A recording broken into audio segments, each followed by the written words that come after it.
Atenção! Começa agora uma teleaula de História do Ensino Fundamental. Você vai assistir a teleaula de número 19. Bons estudos!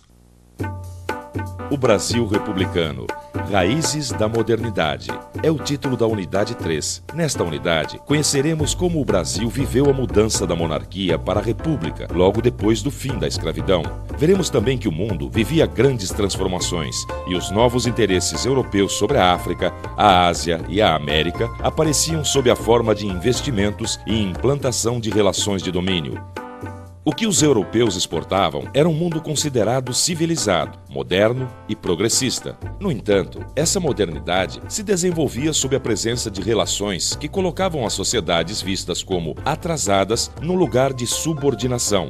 Qual era o lugar do Brasil nessas novas relações e como a modernidade se desenvolveu entre nós são algumas das questões que discutiremos nas aulas desta unidade.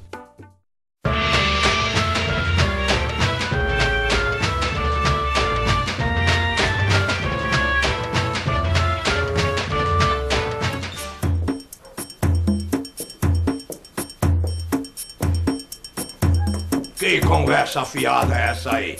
Não tá na hora de começar essa aula, não? A gente só estava esperando pelo senhor, coronel. Então vamos, né? A aula está começando.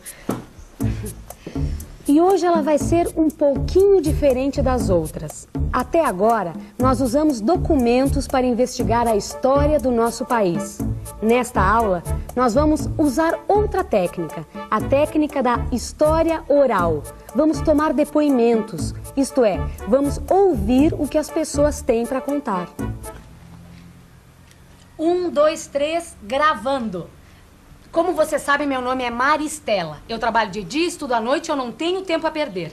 Eu estou fazendo um trabalho sobre o coronelismo. E para isso, eu vou entrevistar o ator Antônio Petrin, que vai fazer o papel num filme em que o tema é justamente esse assunto. Não é mesmo, coronel? É isso mesmo, sinhazinha. O filme se baseia neste livro de Mário Palmério que se chama Vila dos Confins. E é história de verdade ou é inventada? Não, é uma história inventada, uma ficção, como dizem. Mas ele conta muito bem como funcionavam as coisas no Brasil no começo do século. E qual é o assunto? As eleições na roça. Eu posso ler um trecho? Claro, somos todos ouvidos, não é mesmo? Então vamos lá.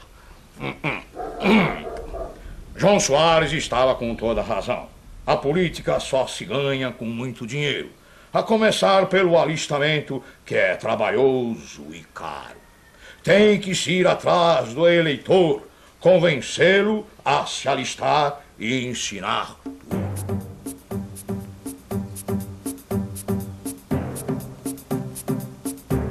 A lida aqui é outra, labuta pesada de sol a sol, nos campos e currais.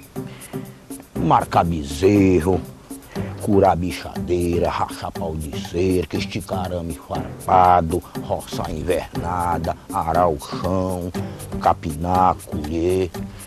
E quem perdeu tempo com a escrita e leitura em menino, logo esquece um pouco que aprendeu. Ler o quê? Escrever o quê? Mas agora é preciso. A eleição vem aí. E o título de eleitor rende a estima do patrão. A gente vira pessoa. Ô, de casa! Como vai, pé de meia? Como vai você, pé de meia? Eu tô aqui pra... Um momentinho só. Quem é esse tal de pé de meia? Ele é o patrão do João Francisco? Não. João Francisco trabalha na roça. E o patrão dele é um poderoso fazendeiro. Desses que todo mundo chama de coronel. Esse vai ser o meu papel. Falando nisso, você sabe por que esses fazendeiros eram chamados de coronéis? Por quê? Isso vem lá do tempo do Império, quando em cada cidade tinha a chamada Guarda Nacional. Essa guarda era uma espécie de exército local e era formado só por aquelas pessoas que tinham alguma renda. E a patente mais alta, a de coronel, era dada ao homem mais poderoso da cidade. E mesmo quando acabaram com a Guarda Nacional, em 1918, continuaram chamando as pessoas que tinham mais poder de coronel, por costume. Para ser coronel não era preciso ser fazendeiro, mas tinha que ser muito rico. Mas como naquela época o Brasil era um país rural, a maioria dos coronéis, é claro, era fazendeiro. Mas voltando à história do livro, quem afinal é esse tal de Pé de Meia? O Pé de Meia era um cabo eleitoral do coronel. Era ele que tinha que ir atrás do pessoal da roça, para ninguém ficar sem título de eleitor. Para votar no coronel, é claro. Ou no candidato do coronel. Mas vamos continuar a história. Aqui. Pé de Meia é cabo eleitoral alistador de gente, pago por cabeça e tem que mostrar trabalho. Pois é, no Brasil daquele tempo, as eleições ainda estavam longe de ser do jeito que nós fazemos hoje em dia. Com todo mundo votando livremente. Mesmo assim, a verdade é que em matéria de eleições, o país progredia. Veja só. No Império, os brasileiros começaram a votar, mas só aqueles que eram mais ricos poderiam ser eleitos. E os escravos não podiam nem mesmo votar. Nas eleições de 1988, todos os cidadãos brasileiros puderam votar. Homens e mulheres, ricos e pobres, pretos, brancos e mulatos, alfabetizados e analfabetos. Um verdadeiro progresso. A gente pode entender a nossa história como uma luta dos brasileiros em favor de eleições cada vez mais livres e mais participativas. E a batalha dos políticos para conquistar os votos dos eleitores também é muito diferente dos tempos do coronelismo. Você se lembra do Pé de Meia, o cabo eleitoral do coronel? Não vai não, Pé de Meia. Descanse um pouco. Não tem pressa. Tão fácil. Já tá todo rascunhado a lápis. É só você ir cobrindo por cima. Mas se o sujeito não sabia escrever direito, para que tanta trabalheira? Você se lembra da aula passada, não é mesmo? A primeira Constituição Republicana de 1891 dizia que para votar tinha que ser do sexo masculino, ter mais de 20 anos e, isso mesmo, ser alfabetizado. É por isso, para provar que sabia ler e escrever, a pessoa tinha que escrever um requerimento do próprio punho. E é isso que o João Francisco está fazendo com a ajudinha do Pé de Meia. Tudo por um título de eleitor. E para agradar o coroné, como disse o João Francisco. Exatamente. Agora, agradar para quê? Ora, porque era o coronel que trazia benefício para a roça. Na sua opinião, o que um político deve fazer pelo seu país? Deve ser honesto, né? Trabalhar bem. Você tem que se preocupar mais com a educação, com a saúde, com a condição de cada pai de família.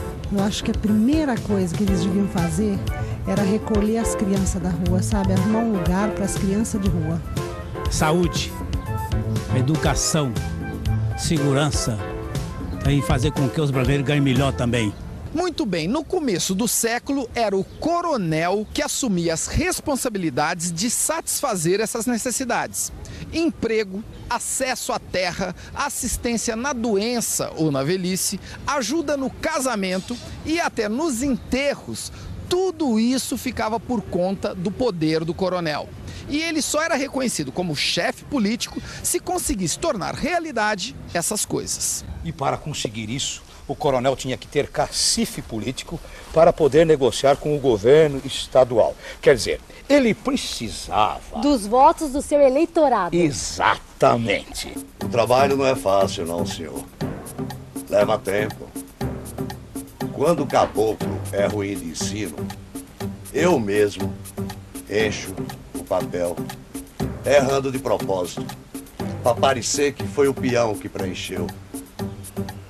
Mas quando o caboclo é jeitoso, como o seu João Francisco, é só dar uma mãozinha que a coisa vai. Uau! Minha vista não presta mais não. É besteira teimar. Dá licença, seu João.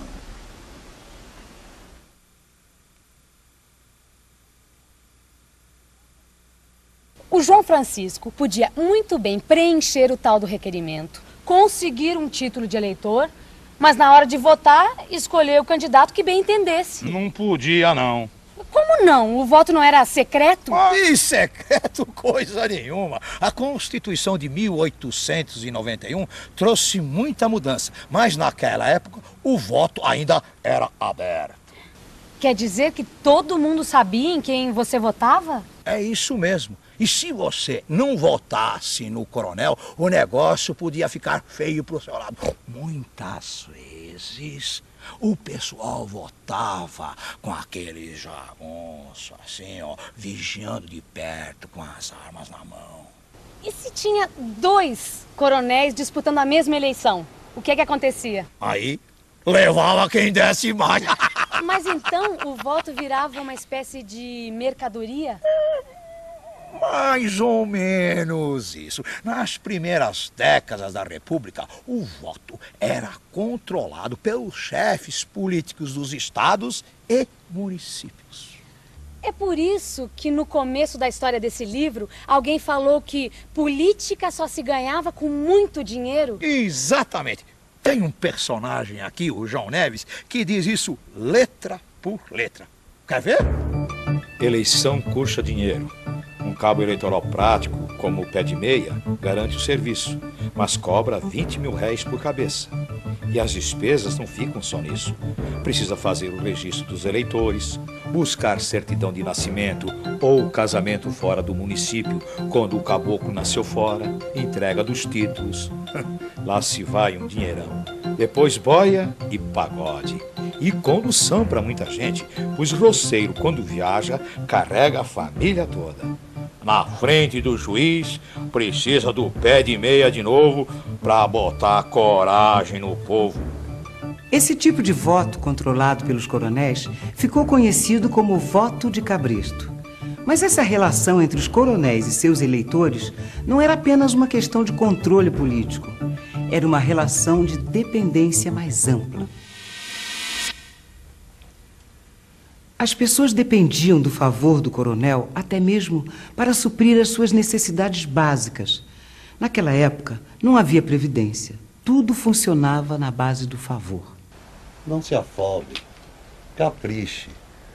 Você está implicando à toa com o F. E a letra é facinha. Se não decorou direito a voltinha, deixa. O juiz não repara, não. O coronelismo era a base do sistema político durante a Primeira República. Ele se sustentava nos líderes políticos locais, os coronéis, e suas relações com os eleitores. O coronel garantia assistência à população rural em troca de votos para os candidatos apoiados por ele. Como a eleição não era secreta, era possível coagir os eleitores que não aceitassem a indicação do coronel. E atenção, se liga aí que é hora da revisão. Na aula de hoje, nós vimos que o termo coronel vem do tempo do Império, quando existia a chamada Guarda Nacional.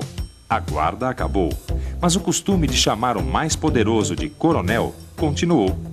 Vimos também que o coronel não precisava ser um fazendeiro, mas como o Brasil era um país rural, normalmente ele era um dono de terras.